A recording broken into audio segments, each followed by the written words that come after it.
जया अपना नाम पुकारे जाने पर चौंकी थी। यहाँ मॉल के इस भीड़ भरे वातावरण में किसने आवाज़ दी? पीछे मुड़कर देखा। अरे बीना, तू? अपनी पुरानी सहेली बीना को देखकर सुखद आश्चर्य भी हुआ था। तू कब आई बेंगलुरु से और यहाँ? अरे मैं तो पिछले 6 महीनों से यहीं हूँ, यहाँ बेटे के पास आई हूँ। बीच में सुना कि तेरी बेटी संजना की शादी हो गई है। मुझे उषा ने बताया था, पर कुछ ऐसे काम आ गया कि मिलना नहीं हो पाया। उषा ने तो तेरा नंबर भी दिया था, पर वह भी कहीं खो गया। नहीं तो मैं फ़ोन पर ही तुझे बधाई दे देती। अरे यह सब तो ठीक है, पर अब बैठकर कहीं बातें करते हैं। मेरी तो शॉपिंग भी अब पूरी हो गई है और थक भी गई हूँ।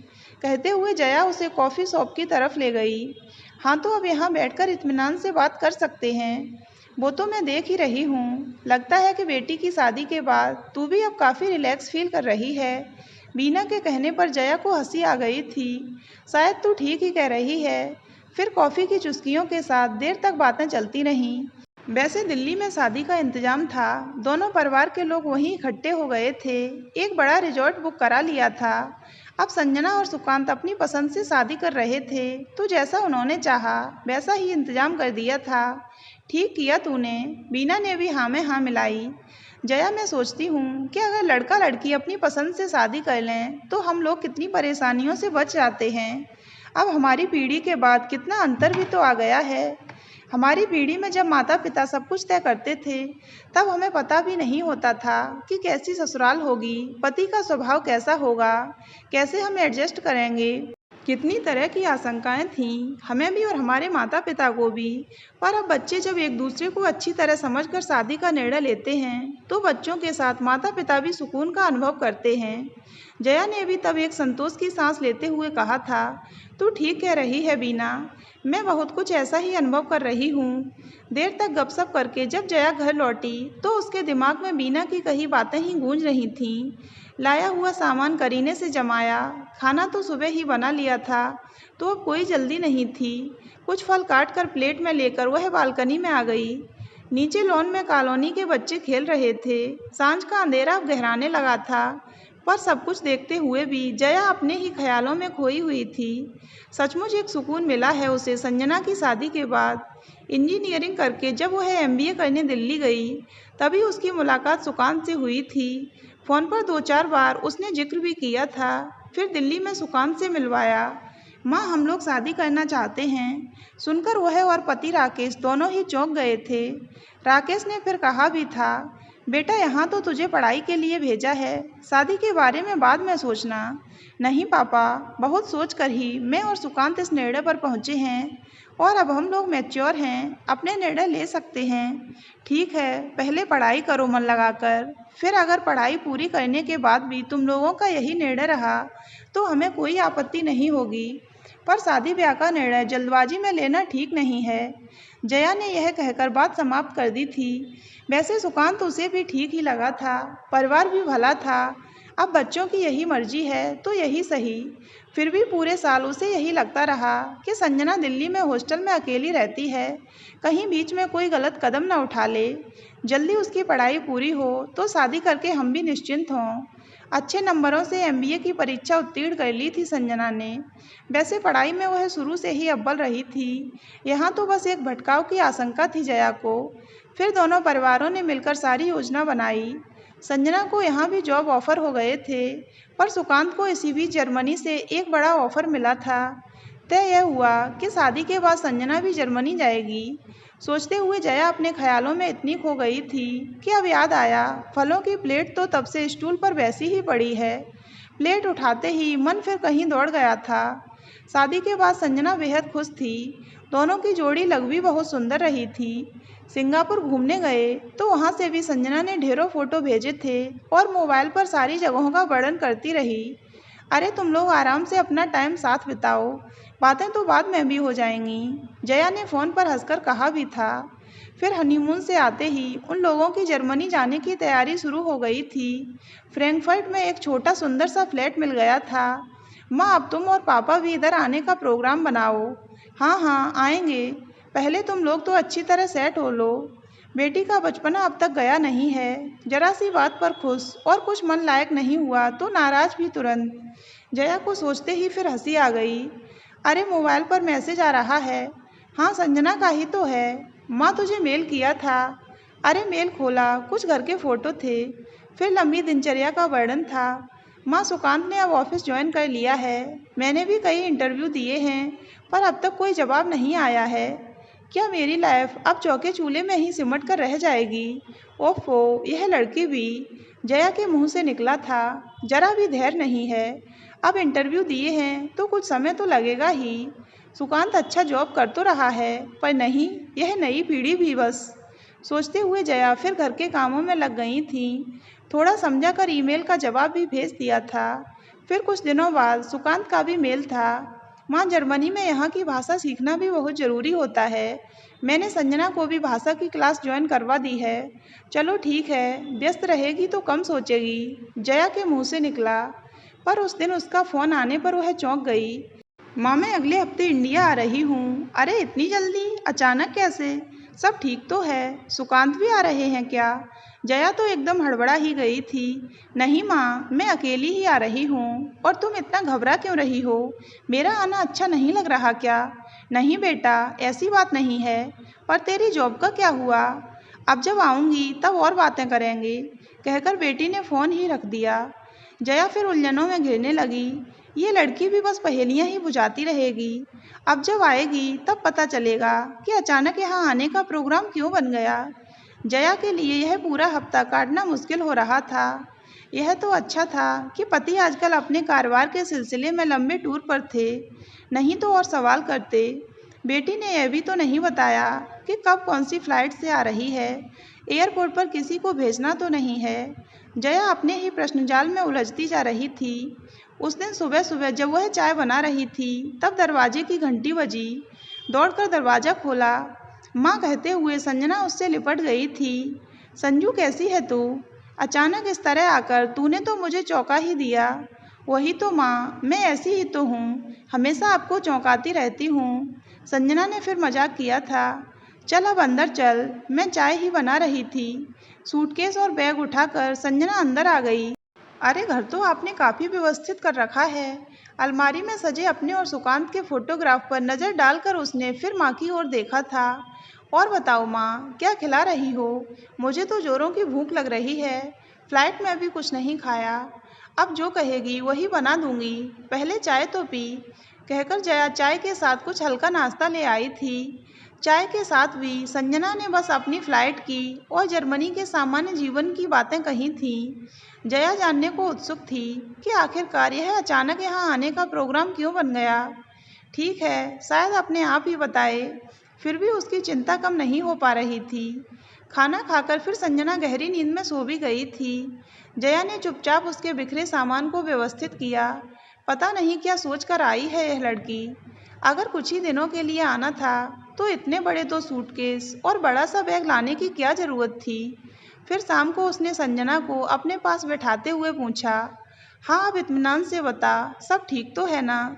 अचानक इस तरह आने का प्रोग्राम कैसे बन गया? सुकांत तो आए नहीं। सुनते ही संजना ने कुछ चिढ़कर जवाब दिया, माँ सुकांत क्यों आएंगे? उनका जॉब है, ठाठ से ऑफिस जा रहे हैं। बेकार तो मैं थी तो आ गई। बेकार? तू क्यों बेकार होने लगी? ज़्यादा कुछ समझ नहीं पा रही थी वह। क्यों, मैं बेकार नहीं हो सकती? जब मुझे वहाँ जॉब नहीं मिली तो बेकार ही तो हो जाऊँगी।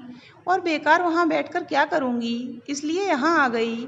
अब इंडिया में जॉब देखूँगी। यह सुनकर जया तो और चकरा गई। यहाँ जॉब? मतलब तू यहाँ रहेगी और सुकांत जर्मनी में? माँ आप ज़्यादा सवाल मत करो। सुकांत को जहाँ रहना है रहें, बस मैं यहाँ रहूँगी। कल से कुछ कंपनियों से बात करती हूँ। गलती की जो जल्दबाजी में चली गई। मुझे तो यहाँ इतने अच्छे जॉब ऑफर आ रहे थे। बेटी जॉब ही तो सब कुछ नहीं है, तुम्हारी लाइफ, परिवार। कैसा परिवार? संजना ने फिर टोक दिया था। माँ मैंने पहले ही सुकांत को बता दिया था कि मुझे कुकिंग और घर के कामों में कोई दिलचस्पी नहीं है। आखिर इतनी मेहनत से पढ़ाई की है तो कुछ काम तो करूँगी। तब सुकांत को भी सब ठीक लगा और अब जर्मनी जाते ही बदल गए।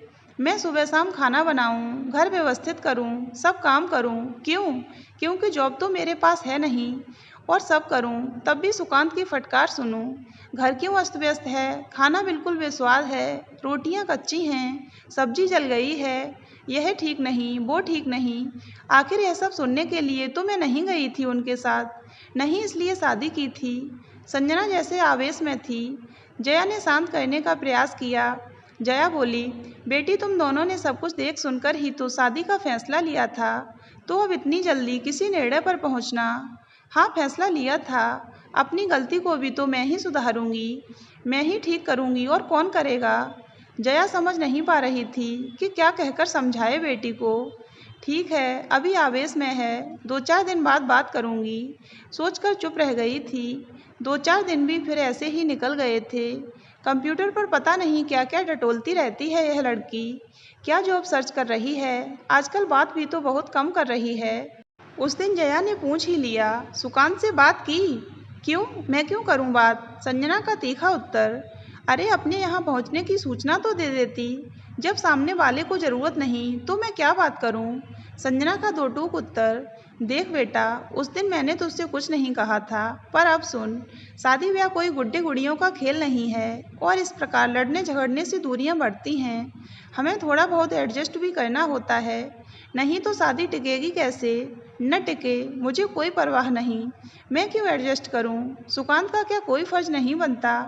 क्योंकि फिर मुझसे शादी कर लेते किसी घरेलू लड़की से जो उनका चूल्हा चौका संभालती। और माँ, मुझे अब इस बारे में कोई बात नहीं करनी है, कहती हुई संजना तेजी से उठकर अपने कमरे में चली गई। जया जड़ होकर रह गई। तो क्या यह पति से अलग होने का मन बना कर आई है? अभी तो मुश्किल से 6 महीने भी नहीं हुए होंगे शादी को। क्या करे, आजकल तो राकेश भी यहाँ नहीं है, नहीं तो वे ही समझाते अपनी बेटी को, पर अभी तो यह कुछ समझना भी नहीं चाह रही है। क्या करे, क्या सुकांत से बात की जाए?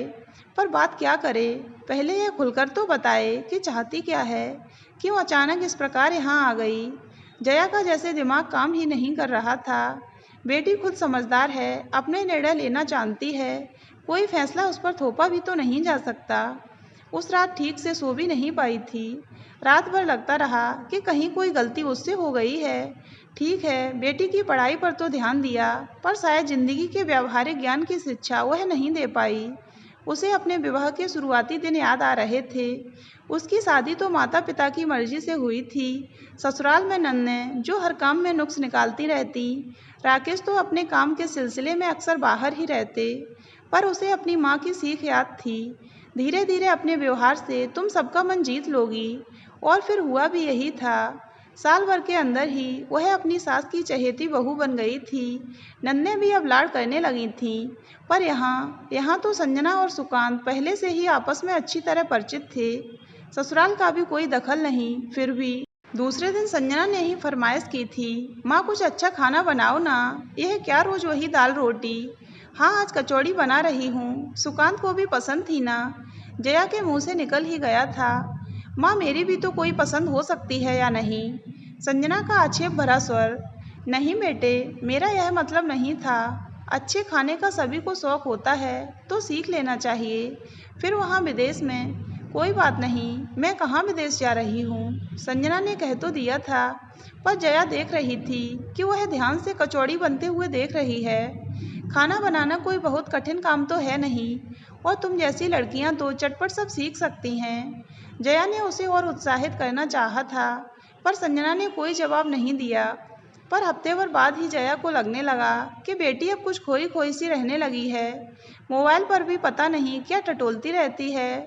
तू जॉब की ज़्यादा चिंता मत कर, पापा आ जाएं तो उनसे बात करना, कुछ कंपनियों में उनकी जान पहचान भी है। जया ने टटोलना चाहा था, पर संजना चुप थी, चेहरा भी सपाट था। बेटी सुकांत से मैं बात करूं? कुछ झिझक के बाद जया के मुंह से निकला था, माँ तुम क्यों बात करोगी, जिसे बात करनी है वह करेगा। जया को पहली बार लगा कि बेटी के स्वर में कुछ दर्द है। वह चुप रह गई। फिर उस दिन मोबाइल की घंटी बजी। संजना का फ़ोन जया के पास ही पड़ा था, सुकांत का फ़ोन था। संजना सुकांत का फ़ोन है, बात तो करना ज़रा, और हाँ स्पीकर पर डाल, मुझे भी बात करनी है। जया के आदेश भरे स्वर को संजना टाल नहीं पाई थी। जया उठकर अपने कमरे में आ गई थी। आवाज़ यहाँ भी आ रही थी, संजू बेबी, कितनी बार फ़ोन किया, उठाती क्यों नहीं हो? अच्छा बाबा, मैं अब माफ़ी मांगता हूँ तुमसे। अब कभी तुम्हारे काम में कोई मीन मेक नहीं निकालूंगा। अब तो गुस्सा थूक दो। संजना ने भी धीरे से कुछ कहा था। फिर सुकांत की ही आवाज़ गूंजी। हाँ, अब कभी तुम्हारी किसी और से तुलना भी नहीं करूँगा। अब तो खुश।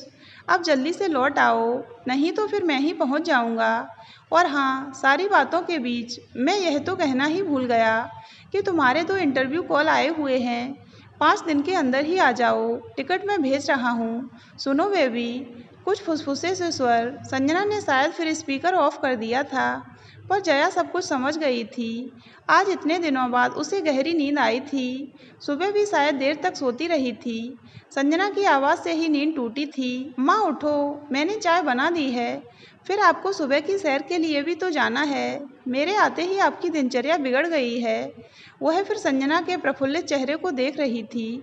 माँ, अब 2-4 दिन में मुझे जर्मनी जाना है, पर सोच रही हूँ कि आप मुझे कुछ अच्छी डिशेज बनाना सिखा दो। वैसे फ़ोन पर भी मैं आपसे पूछती रहूँगी। कहकर संजना माँ के पास ही बैठ गई थी। और इतनी जल्दी तेरी वापसी का प्रोग्राम? जया ने मजाक किया था।